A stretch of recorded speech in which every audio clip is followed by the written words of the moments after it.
현재 1억 스트리밍 곡을 9개나 보유 중인 음원 강자 볼빨간 사춘기는 슈퍼스타 K 시즌6에 참가한 이후 정식 데뷔 때까지 1년 반 동안 매일같이 자작곡을 썼다고 합니다. 일주일에 한 곡씩 무조건 소속사에 제출을 하고 검사를 받았다고 하는데요. 이렇게 스파르타식 작곡 훈련을 거쳐서인지 안지영은 곡을 쓰게 만드는 창의력의 원천을 마감이라고 얘기하기도 했습니다. 봄 시즌송인 나만 봄도 제출 기한에 맞춰 하루 만에 만든 곡이라고 하니 하루 만에 뚝딱 만든 곡이 1억 이상 스트리밍을 기록하며 볼빨간 사춘기의 효자곡이 되었다는 게 더욱더 놀랍고 부럽기만 하네요.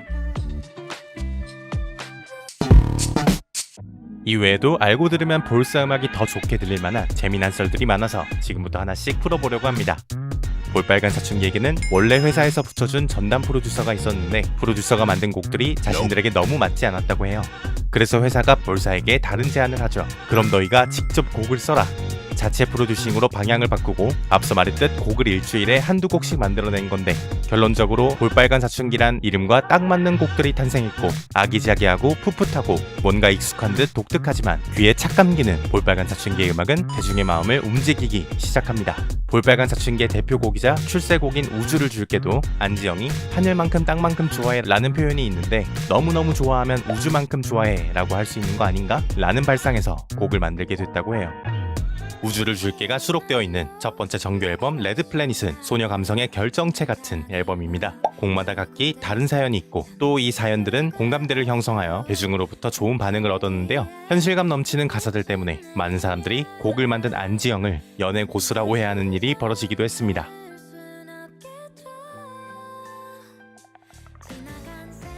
안지영의 인터뷰대로 친구들 또는 다른 사람들의 이야기를 듣고 쓴 대표적인 트랙이 싸운 날인데요.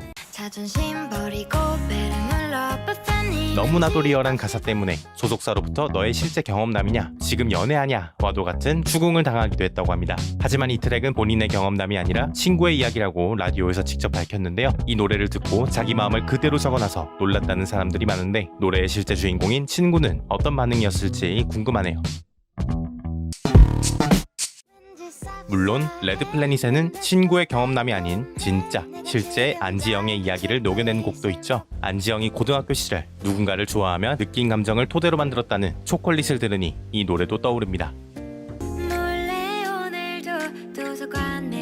좋다고 말하는 레드 플래닛 발매 전 팬들과 함께 진행한 시크릿 음감회에서 우주를 줄게 밀려 아쉽게도 타이틀곡으로 선정되지 못하고 따로 싱글로 발매됐던 곡인데요. 안지영이 학창시절에 했던 짝사랑을 떠올리며 썼다고 합니다. 도서관에서 좋아하는 친구를 바라보던 추억이 있다고 하는데 갑자기 분위기 러브레터? 아무튼 노래를 들을 때마다 청춘 드라마를 보는 것 같았던 이유가 실제 경험이 녹아있기 때문이었네요. 봄을 내세우진 않지만 썸이라는 설레는 단어 때문에 나만 봄과 함께 볼빨간 사춘기 대표 봄 시즌송으로 사랑받는 썸 탈 거야에도 놀라운 비하인드 스토리가 있습니다. 이 노래는 볼빨간 사춘기가 프랑스 여행 중에 순간적으로 떠오른 악상을 캐치하여 만든 곡인데요. 우리가 여행을 하면서 다 느낀 건데 연인이 너무 많아요. 그죠? 너무 외롭고 썸 타고 싶네요. 썸을 타고 싶네요. 근데 뭔가 악상이 떠올랐어요. 썸 탈 거야. 이걸로 그냥 곡을 써서 이렇게 들려드리도록 하겠습니다. 여행에서 돌아온 한 달 뒤 볼빨간 사춘기는 약속대로 이 곡을 완성하여 레드 다이어리 페이지 1 앨범에 싣고 타이틀곡으로 내세워 팬들을 놀라게 합니다. 어떻게 순식간에 악상을 떠올리고 그걸 또 3분짜리 곡으로 완성을 하는 건지 신기할 따름입니다. 썸 탈 거야와 함께 레드 다이어리 페이지 1의 더블 타이틀곡인 나의 사춘기에게 여리고 어리숙한 청춘들의 마음을 대변해주는 이 곡을 쓰게 된 계기는 조금 특별합니다. 안지영은 팬들로부터 자신의 꿈을 응원해달라는 메시지를 많이 받았다고 하는데요. 본인 역시 음악하는 걸 반대하는 부모님 때문에 힘든 시간을 보낸 적이 있기에 나의 사춘기에게 이 노래에 자전적인 이야기를 담아 비슷한 시기를 겪고 있는 사람들을 위로하고 응원해줍니다. 너무 힘드니까 내가 하고 싶은 거 못하게 하니까 너무 억울한 거야. 나도 하고 싶은 거 너무 많은데 내가 이루고 싶은 게 너무 많은데 이렇게 포기하기에는 너무 아쉬운 삶 아니야? 라는 생각이 들었어요. 시간이 지나가면 언젠가 괜찮아진다는 거, 내 아픈 상처들도 조금은 아문다는 거, 그리고 나도 언젠가는 빛을 낼 수 있는 그런 소중한 존재라는 거, 그 얘기들을 여러분들께 꼭 말씀드리고 싶었어요. 이 곡을 들으시는 분들은요, 어린 나이의 사춘기가 아니라요, 성장 성장통을 겪고 있는 사춘기들이에요. 그 성장통을 꼭 이겨내고 이 곡으로 위로받고 더 행복해지셨으면 좋겠어요. 녹음 당시에도 힘들었던 시기가 떠올라 많이 울었다고 밝혔는데 콘서트에서도 이 노래를 부를 때면 울음을 터뜨리곤 해서 팬들은 그냥 맴짓. 안지영 울지 마요.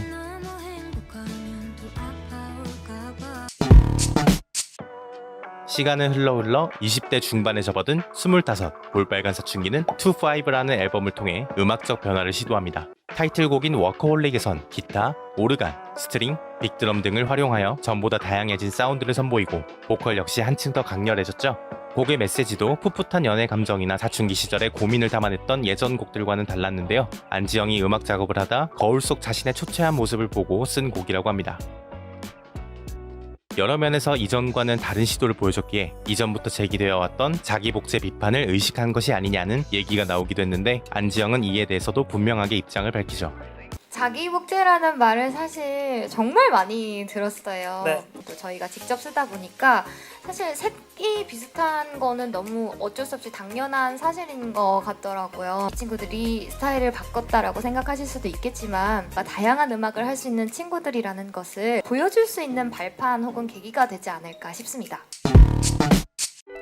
워커홀릭을 기점으로 볼빨간 사춘기 챕터 2가 시작되나 싶더니 2020년 4월 멤버 우지윤의 탈퇴로 볼빨간 사춘기는 안지영 1인 체제로 팀을 이어갑니다. 이후 5월에 발표한 앨범 사춘기집 2 꽃본 나비 커버를 보면 전작이라 할 수 있는 사춘기집 1 꽃기운 때와는 달리 안지영 홀로 표지를 채우고 있죠. 어쩐지 쓸쓸해 보이는 앨범 커버와는 달리 트랙들에는 청량한 봄 기운이 가득한데요. 엑소 백현과의 콜라보로 화제가 되었던 나비와 고양이 외에 주목할 만한 트랙이라면 보고 듣고 느끼는 모든 것들에서 음악적 영감을 얻은 안지영의 비상한 아이디어가 돋보이는 이 곡입니다.